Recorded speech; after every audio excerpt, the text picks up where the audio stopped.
نبی اکرم صلی اللہ علیہ وسلم نے ایک موقع پر ارشاد فرمایا کہ انسان کے جسم میں گوشت کا ایک لوتھڑا ہے، اگر وہ درست ہو جائے تو سارا جسم درست ہو جاتا ہے، اگر وہ بگڑ جائے تو سارا جسم بگاڑ کا شکار ہو جاتا ہے۔ اور قدر توقف کے بعد پھر آپ ہی نے ارشاد فرمایا کہ آگاہ رہو، خبردار رہو کہ گوشت کا وہ لوتھڑا انسان کا دل ہے، اس کا قلب ہے۔ گویا دل کے بناؤ پر پورے جسم کا بناؤ اور سنوار ہے، اور دل کے بگاڑ پر پورے جسم کا، انسانی جان کا بگاڑ۔ اب آپ تصور کیجئے کہ ایک آدھا پاؤ سے زیادہ یہ گوشت کا ٹکڑا نہیں ہے جس کو دل کہتے ہیں، لیکن یہ آدھا پاؤ گوشت من بھر گوشت کے اوپر بھاری ہے۔ جسم و جان موجود ہوتے ہیں لیکن دل کا بگڑنا پورے جسم کا بگڑنا۔ یہ بات آج کے ڈاکٹر، حکیم اور طبیب بھی کہیں گے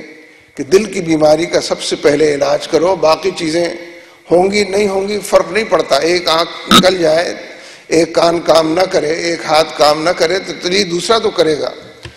لیکن دل کی بیماری پورے جسم کو لے کر بیٹھ جاتی ہے اور پورے انسانی جان کو عوارض سے اور بیماریوں سے دوچار اور ہمکنار کرتی ہے۔ لہذا جس طرح انسانوں کے دل ہوتے ہیں، بالکل اسی طریقے سے معاشرے کا بھی دل ہوتا ہے۔ معاشرے کا دل بگڑ جائے تو پورا معاشرہ بگڑ جاتا ہے، اور معاشرے اور اس کے دل کی نسبت بھی وہی ہے جو آدھا پاؤ گوشت اور من بھر گوشت کے اندر۔ معاشرے کے چند سو یا چند ہزار لوگ اگر بگڑے ہوئے ہوں، جو معاشرے کی پالیسیاں بناتے ہیں، جو معاشرے کے کرتا دھرتا ہیں، اگر وہ بگڑے ہوئے ہوں تو کروڑوں لوگ بگڑ جاتے ہیں، اور اگر وہ سدھر جائیں تو کروڑوں لوگ سدھر جاتے ہیں۔ ہمارے معاشرے کے اندر جو لوگ ہمارے مستقبل کے فیصلے کرتے ہیں، جو لوگ ہماری پالیسیاں بناتے ہیں، بجٹ بناتے ہیں، IMF کی غلامی ہمارے لیے لکھاتے ہیں، حالات کی خرابی ہمارا مقدر بناتے ہیں، ظلم کی طویل رات کو طویل تر کرتے اور ظلم ڈھاتے ہیں، یہ معاشرے کا دل ہے۔ ان کے فیصلے پورے معاشرے پر اثر انداز ہوتے ہیں، اور کیونکہ بگڑے ہوئے لوگ اور ظالم لوگ اور گئے گزرے لوگ اور انسانوں سے سب کچھ چھین کر اپنی تجوریاں بھرنے والے لوگ کیونکہ برسر اقتدار ہیں اور معاشرے کا دل قرار پائے ہیں، اس لیے معاشرے کے اندر بگاڑ بہت بڑے پیمانے پر۔ لہذا یہاں اس بات کو بھی سمجھنا چاہیے کہ معاشرے کے اصلاح کی ضرور کوشش ہونی چاہیے،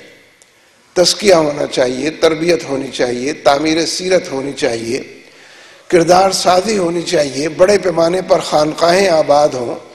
ممبر و محراب سے نصیحت کا سلسلہ ہو، وعظ و تلقین ہو، گنبد و مینار سے لوگوں کو اپنی طرف، اپنے رب کی طرف راغب کیا جائے۔ لیکن معاشرے کے سدھار کے ساتھ ساتھ اگر معاشرے کے دل کی طرف توجہ نہیں ہوگی، عام طور پر دل کی طرف جب توجہ دی جائے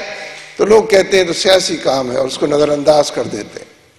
حالانکہ بگڑے ہوئے دل سے اچھے معاشرے بگڑ جائیں گے۔ خراب دل خراب فیصلے کرے گا، لوگوں کے اندر جھنجھلاہٹ، اشتعال، غصہ، ایکسٹریمزم، ٹیررزم وجود پائے گا، پرورش پائے گا، اس لیے کہ حکمران غلط سمت میں چل رہے ہوں گے۔ با اختیار اور مقتدر لوگ اور ایلیٹ کلاس اور جو لوگوں کی قسمت کے مستقبل کے فیصلے کرتے ہیں، اگر تعلیم کی سہولتیں ختم ہوتی چلی جائیں، اگر معاشرے کو روزگار میسر نہ آئے، اگر روزگار ملنے کے باوجود لوگوں کا پورا نہ پڑتا ہو، مہنگائی اور بے روزگاری اور چاروں طرف لاقانونیت نے ڈیرے ڈالے ہوں، تو ظاہر ہے کہ بے بسی کی کیفیت پیدا ہوتی ہے، اور ہر مظلوم آدمی بالآخر ریئیکٹ کرتا ہے، رد عمل کا شکار ہوتا ہے۔ حالات سے تنگ آیا ہوا انسان بالآخر معاشرے کے خلاف بغاوت کرتا ہے، اٹھ کر کھڑا ہوتا ہے، اور اس سے معاشرے میں مزید ہیجان پیدا ہوتا ہے، تضادات اس کے رونما اور نظر آنے والے دکھائی دینے لگتے ہیں۔ اس لیے ایک ایسے کنٹیکسٹ میں، پس منظر میں، جہاں معاشرے کی اصلاح کا کام کیا جائے، معاشرے کو منظم کیا جائے، معاشرہ ہمارا اس وقت 70% لوگ وہ ہیں جن کی عمریں 30 سال سے کم ہیں۔ ہمارے معاشرے، یہ معاشرے کا ایسٹ ہے، یہ اس کا سرمایہ ہے، یہ ہمارا پلس پوائنٹ ہے۔ لیکن اگر وہ بے روزگار ہیں، اگر وہ غربت کا شکار ہیں، اگر وہ تعلیم کی سہولت سے محروم ہیں، اگر نت نئے طریقوں سے ان کی محرومی میں اضافہ ہو رہا ہے، تو ایک ایسی طاقت اور قوت جو استعمال ہو سکتی ہے بھلائی کے، اچھائی کے، قوم کی تعمیر کے کاموں میں وہ غلط راستوں پر چلی جاتی ہے، غلط راہوں پر استعمال ہوتی ہے، پھر چوریاں بڑھ جاتی ہیں، پھر ڈکیتیاں بڑھ جاتی ہیں، پھر ظلم کے نئے نئے عنوانات وجود پذیر ہوتے ہیں۔ ظاہر ہے کہ اس میں مجموعی طور پر دینی اور اخلاقی تعلیم کے کم ہونے کا بھی دخل ہے، لیکن بحیثیت مجموعی معاشرے کے بگاڑ میں جو دل کا رول ہے، ایلیٹ کلاس کا، حکمرانوں کا، مقتدر طبقوں کا، اس کو جو لوگ نظر انداز کرتے ہیں، اور یہ کہہ کر نظر انداز کر دیتے ہیں بہت سے دیندار لوگ